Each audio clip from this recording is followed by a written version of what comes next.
হরে কৃষ্ণ হরি বল, নিতাই গৌর প্রেমানন্দে হরি হরি বল। সবাইকে কৃষ্ণময় প্রীতি ও শুভেচ্ছা। জয় নিতাই, জয় গৌর। আশা করি গুরু গৌরাঙ্গের কৃপায় সকলেই ভালো আছেন।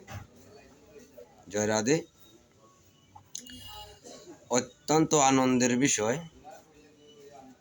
ভগবানের ভক্তরা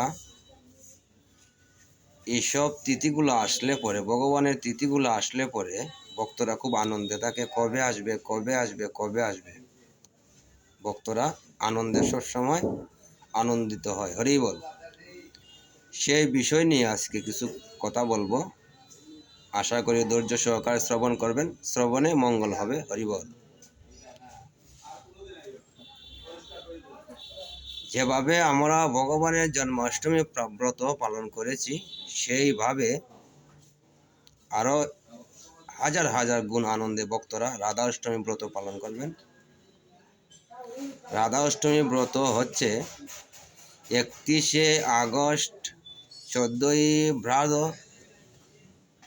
ভাদ মাসের 14 তারিখ রোজ রবিবার 31শে আগস্ট ব্রত পালিত হবে। অর্ধবেলা শ্রীমতী রাধারানী ধরাধামে আবির্ভূত হয়েছিলেন। মধ্যকালীন যারা পারেন সারাদিন উপবাস থাকেন, আর যারা পারেন না মধ্যকালীন পরে অভিষেকের পরে আপনারা ফলপুট প্রসাদ পেতে পারেন। হরিবল।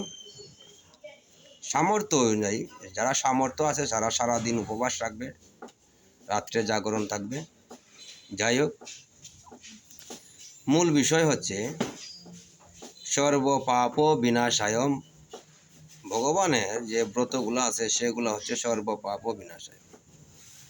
যদি আপনি সঠিকভাবে পালন করতে পারেন, সঠিকভাবে ধর্মের পথে চলতে পারেন, তাহলে আপনার মনুষ্য জনম ধন্য হবে।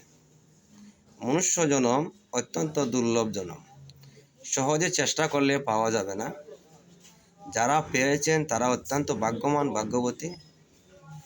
এই জনম সার্থক করার জন্য আপনাকে ভগবানের আইন কানুন মেনে চলতে হবে। হরিবল। শাস্ত্র সিদ্ধান্ত মতে শতবার কৃষ্ণ নাম নিলে যত পূর্ণ হয়, রাধারানীর একবার নাম নিলে তত পূর্ণ হয়। ভগবান এত কৃপা করেছেন রাধারানীকে।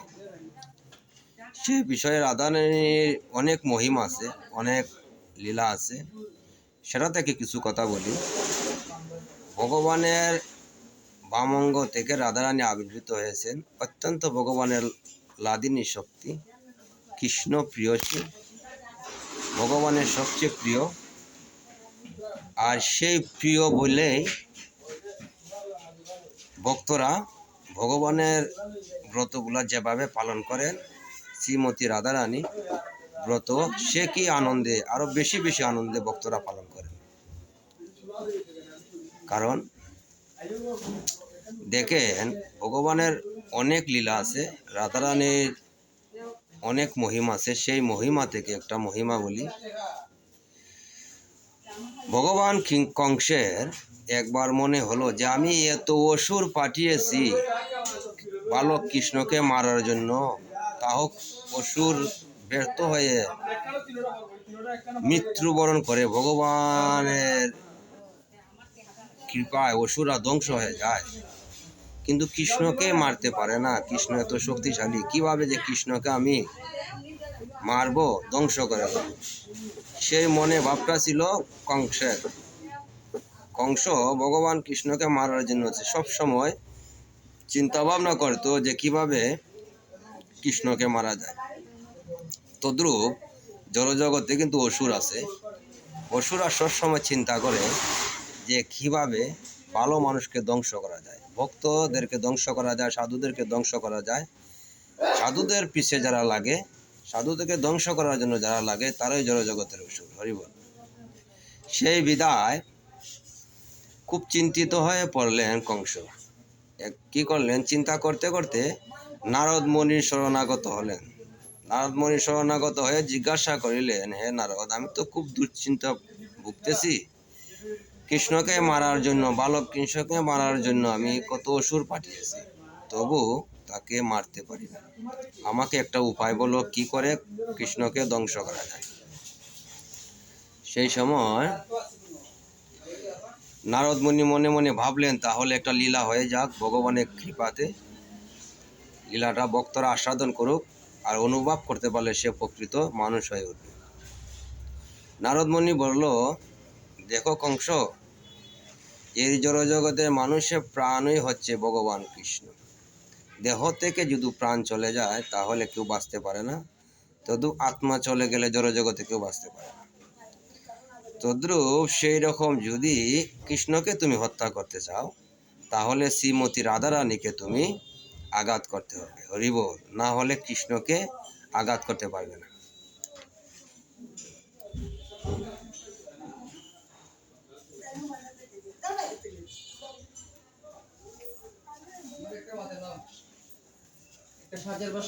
না নাই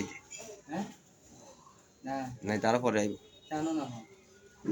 ঘরটা নিজ বাস ভাইনি আছে একটা দিতাম আসলাম এখানে তিনটে প্যাকেট গেছে ওয়ানি মনে কাজ নেই মনে এইটা কোন তদ্রূপ দুশ্চিন্তায় হয়ে কংস নারদ মুনিকে জিজ্ঞাসা করিলেন যে আমি কিভাবে কৃষ্ণকে ধ্বংস করব, কিভাবে কৃষ্ণকে মারব। সেই লীলা শ্রবণ করি। নারদ মুনি ভগবানের কৃপায় যে একটু লীলা হয়ে যাক, ভক্তরা আস্বাদন করুক বললেন। নারদ মুনি বললেন, কংস, ভগবান শ্রীকৃষ্ণের প্রাণ হচ্ছে শ্রীমতী রাধারানী। রাধারানীকে যদি আঘাত করা যায় তাহলে কৃষ্ণকে আঘাত করতে হবে, না হলে পারবে না। সেই কথা শুনে ভগবান পার্শ্বদ প্রিয় ভক্ত রাধারানীকে খোঁজার জন্য বর্ষানায় চলে গেলেন। বর্ষানায় চলে গিয়ে দেখেন শ্রীমতী রাধারানী দেখতেছেন কংস আসছে আমাকে আঘাত করার জন্য, তাহলে একটু লীলা হয়ে যাক। সেই সময় রাধারানী মাতৃস্বরূপা, যেমন জড়জগতের বিশ্বব্রহ্মাণ্ডে পিতা হচ্ছে ভগবান শ্রীকৃষ্ণ, তদ্রূপ আমরা মাতৃস্বরূপা দেবী রূপে রাধারানীকে আমরা ভজন করতে পারি। রাধারানী ভাবলেন, কংস যখন এসেছে তাহলে একটা লীলা হয়ে যাক। সেই সময় রাধারানীর সখীগণকে বললেন, হে সখী, ললিতা সখীকে বললেন, সখী একটা কাজ করো, এই কংসকে সরোবর থেকে স্নান করিয়ে নিয়ে আসো। কংসকে বললেন, কংস তুমি সরোবর থেকে স্নান করে গিয়ে আসো। এখন কংস যে সময় স্নান করতে সরোবরে গেছেন, স্নান করে উঠে দেখেন অসুর কংস অসুর থেকে পরিবর্তন হয়ে অসুর কংসী হয়ে গেছেন, মানে পুরুষ থেকে মহিলা হয়ে গেছেন। কংস মনে মনে অবাক হয়ে গেল, হ্যাঁ, আমি ছিলাম অসুর কংস, যিনি শক্তিশালী কংস, এখন আমি কংসী হয়ে গেছি, পুরুষত্ব বলে নারীত্ব অর্জন করে ফেলেছি। এটা কীরকম লীলা? সেই লীলা থেকে আমরা আস্বাদন করতে পারি। রাধারানীর কৃপা পেতে হলে, ভগবান শ্রীকৃষ্ণর কৃপা পেতে হলে, জড়জগতে মানুষ যারা আছি আমরা জড়জগতে পুরুষত্ব অহংকার বাদ দিয়ে আমাদেরকে ভজন স্বরূপ গোপী ভাব স্বরূপ আনতে হবে, না হলে ভগবানের কৃপা পাওয়া যাবে না। সেই লীলা থেকে আমরা আরো সুন্দর মহিমা আছে, সব অল্প সময়ের মাঝে বলতেছি।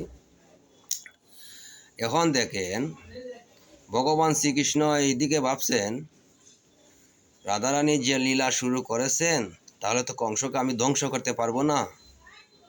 কৃষ্ণ এসে রাধারানীকে বললেন, হে রাধে, তুমি এই লীলা আর করো না, আমি কংসকে ধ্বংস করব, তুমি আবার কংসর জায়গা কংসকে পরিবর্তন করে দিয়ে আসো। আবার কিছুদিন পরে রাধারানী বললেন, কংস তুমি সরোবর থেকে স্নান করে গিয়ে আসো।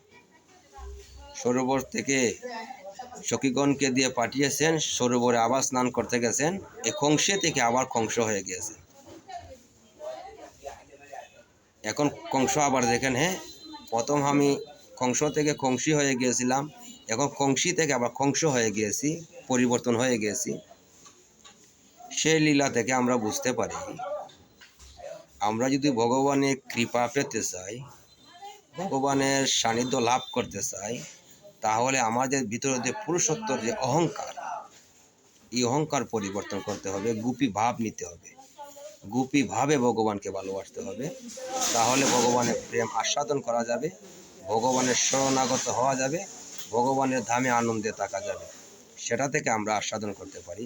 যে সবাইকে বিনীত অনুরোধভাবে বলি, রাধা অষ্টমী ব্রতর এত মহিমা, রাধা অষ্টমী ব্রত যদি আপনি পালন করেন, আপনি অহংকার থেকে পরিবর্তন হয়ে কি হবেন, আপনার মনুষ্যত্ব জাগ্রত হবে, রাধারানীর কৃপায় আপনি ভগবান প্রাপ্তি হবেন।